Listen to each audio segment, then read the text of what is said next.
Good evening to you all. Today, we'll be talking about the 11th and final episode on Surah Hud, titled, If It Were Not for a Word That Had Already Come from Your Lord. And we certainly gave Moses the scripture, but they differed over it. And if it were not for a word that had already come from your Lord, it would have been settled between them. And indeed, they are in disquieting doubt about it. The meaning. God says to the Prophet Muhammad, and we certainly gave Moses the Torah, but his people differed over it, some of them denied it, and some of them believed in it. Just like exactly what happened with you, O Muhammad. Some believed in the criterion, which is the Quran, and some denied it. And if it were not, God adds, a word that had already come from Allah, not to hasten the punishment for those who denied the Torah, he would have destroyed them immediately and saved those who believed in it. So those who denied the book, which is the Torah, doubt that it is from God in the first place. The source. It is Jami al-Bayan fi Tafsir al-Quran by al-Tabari. The question here is, what does if it were not for a word that had already come mean? Does it mean that God's will was not predetermined regarding the destruction of those who denied the Torah, for him to use the phrase if it were not? The second question says, La Kudiya here, who is the door of the verb, since it is in the passive voice? So why not say Lakadaya Bainahum? He would have judged between them, since the judge is already known, and it is God. The note here. Keep in mind that it is God who is speaking here, saying, We have given we, meaning God, and that each one of them your Lord will surely repay for their deeds. He is all aware of what they do. The meaning of the word kul, each, here refers to the prophets who were mentioned in Surah Hud. But there are other people who say, no, it's not the prophets, it's the disbelievers. And there are others who say, no, it's neither the prophets nor the disbelievers. It's referring to all humans. The intended meaning is that all people, everyone, will be recompensed by God for their deeds, and he is fully aware of them. The source. It is Zad al-Masir fi ilm al-Tafsir by Ibn al-Jawzi. The question here is, he will surely repay them, notice, your Lord, their deeds. He, so here, who is being referred to? God is being spoken about in the third person.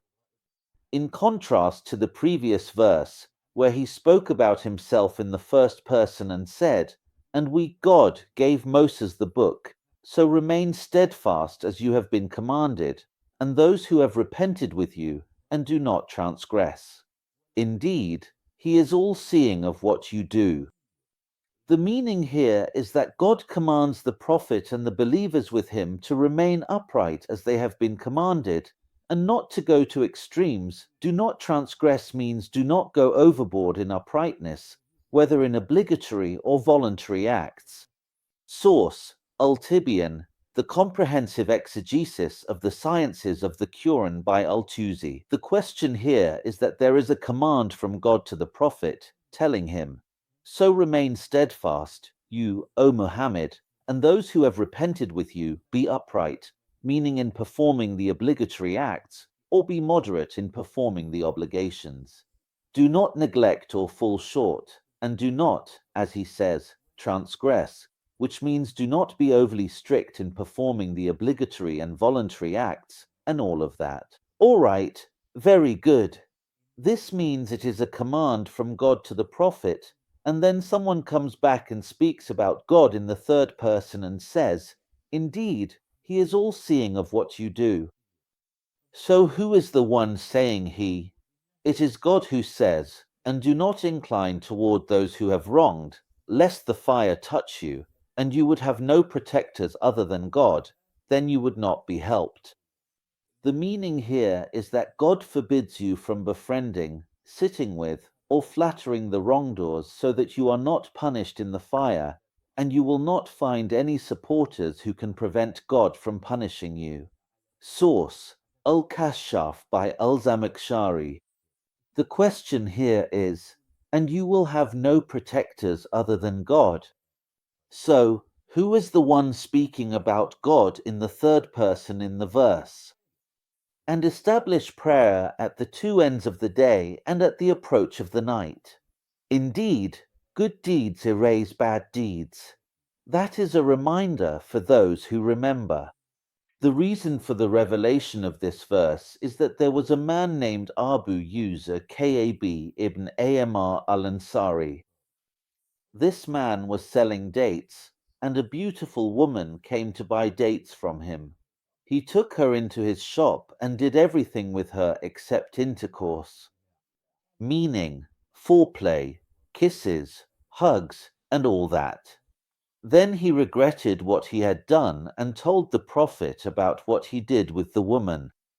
The Prophet remained silent and did not respond to him. Then the verse was revealed. The meaning is that God is telling the Prophet to establish the prayers of Fajr, Dia, and As, which are the two ends of the day, and the night prayers, which are Maghrib and Isha. He is telling him that these 5 prayers wipe out sins that are less than major sins, like those less than murder, adultery, and all that. The source is Bar al-Ulum by al-Samarkandi. The question here is saying that good deeds erase bad deeds. But for whom is this? For the offenders or sinners. So what about the sin against the victims who suffered from those bad deeds? And be patient, for God does not let the reward of those who do good go to waste. The meaning here, be patient, Muhammad, with what happened. Others say no. What he means is, be patient in performing the 5 daily prayers so that the reward is not lost. The source, Bar al-Ulum by al-Samarkandi. The question here is, who is the one speaking about God twice in the third person? Once he says for God, and here he's talking about God, because he could have said for I. And the second time, he says let's go to waste. He could have said I let go to waste, as in for I do not let the reward of those who do good go to waste. While in the verse just before this, he gives a direct command, saying to him, establish prayer at the two ends of the day and at the approach of the night. So why were there not among the generations before you those with wisdom who would forbid corruption on earth, except for a few of those we saved from among them? But those who did wrong pursued the luxuries they were given, and they were criminals. The meaning, God is saying, we destroyed the disobedient nations before you and saved the righteous. Those who followed the prophets, who are they? They are the ones called those with wisdom. Why are they called that? Because they used to forbid corruption on earth. But those who disbelieved followed the desires of this world and preferred worldly life over the hereafter. The source is Maralim al-Tanzil by al-Baghawi. The question here is, why does it say from the generations, is it for my son or for my sons? The answer should be found in the verse. If such and such had happened, then such and such would have happened, just like it says in verse 110, which is right below you. If you look at it, it says, and had it not been for a word that had already gone forth from your Lord, it would have been settled. That's the answer to it. So where is the answer to the word falala above in verse 116? The point to note here is that after they were talking about Allah in the third person in the previous 2 or 3 verses, he went back to speaking about himself in the first person. He said, we, Allah, and your Lord would not have destroyed the towns unjustly while their people were reformers. The meaning is that Allah destroys the people of the towns because of their own wrongdoing, not because he wrongs them. Some other people say no. They say that Allah does not hold accountable. The meaning of the verse is that he does not hold the people of the towns accountable for the wrongdoing of a small group among them, as long as the majority are righteous. But if corruption spreads and the majority become wrongdoers, then he will destroy them. Source: Majma al-Bayan fi Tafsir al-Quran by al-Tabrisi. The question here is it Allah who is speaking in the verse, saying to the Prophet Muhammad, "And your Lord would not have destroyed the towns"? Or is it someone else speaking about Allah in the third person? "And if your Lord had willed, he could have made all people one community, but they will not cease to differ." The meaning is, "And if your Lord had willed, O Muhammad, O Prophet who is so eager for his people to believe," meaning, if he had willed to make all people a single community united upon the true religion, he could have done so. But he did not will to make them one community upon the true religion, so that the wicked may be distinguished from the good. The source is Al-Wasit in the interpretation of the Quran by Sheikh Muhammad Sayyid Tantawi. The question here is, in "and if your Lord had willed," is the speaker here Allah, or is someone else being spoken about? That's the first question. The second question is about, "But they will not cease to differ" in Sheikh Muhammad Sayyid Tantawi's interpretation. We said that if Allah had wanted, if he had willed for the entire nation to remain on the true religion, he would have done so, but he didn't. Instead, he made people different so that the wicked could be distinguished from the good. So here, is the difference among people between the wicked and the good a divine will, or is it a human will that has nothing to do with Allah? "Except those upon whom your Lord has mercy, and for that he created them. And the word of your Lord has been fulfilled, I will surely fill hell with jinn and mankind altogether." The meaning here is that this is the previous verse, and it says, "And they will not cease to differ." Meaning, people are different, some are wicked and some are good. Then, in verse 119, he makes an exception, saying, "Except those upon whom your Lord has mercy, that is, the people of truth whom Allah has blessed with guidance to the straight path, made them united, and created them for mercy." Whereas Allah created the people of falsehood, made them divided, and their fate is the fire. And it continues, "The word of Allah has come true that he will fill the fire with those who differ, and he will fill paradise with those who are united." The source is Lubab al-Tawil fi Marani al-Tanzil by Al-Kazin. The question is, what is the fault of the people of falsehood, whom Allah willed to be divided, since their division is a divine will? The second question, it really does say, "And for that he created them." So, who created them? It is Allah. So, who is speaking about Allah in the third person when saying he created them? The point to note here is the repetition of the word "your Lord" twice. I mean, if we removed the second occurrence of the word "your Lord" and replaced it with his word, and his word was fulfilled, wouldn't that convey the meaning? "And each story of the messengers we relate to you is to strengthen your heart.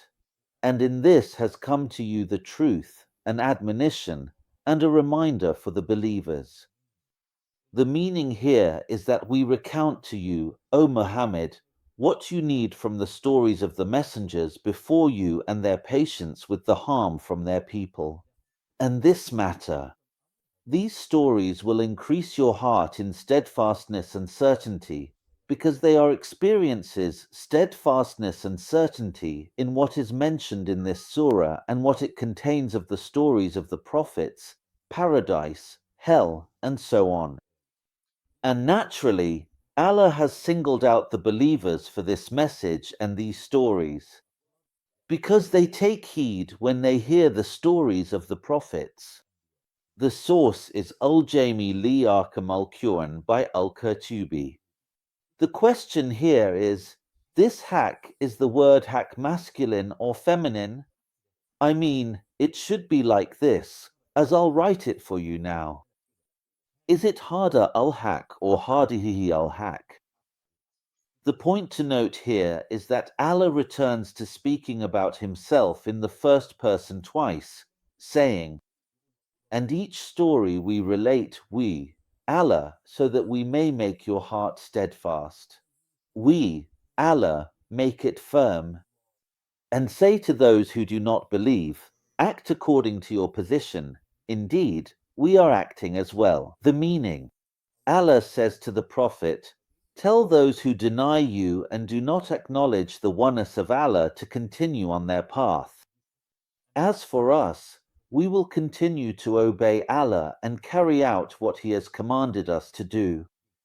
The source is Jami al-Bayan fi Tafsir al-Quran by al-Tabari. Here, it is a command from Allah, telling him, "And say to those who do not believe." Here, the one speaking and commanding is Allah, without a doubt. And wait, indeed, we too are waiting. The meaning. This verse is considered a continuation of the previous verse.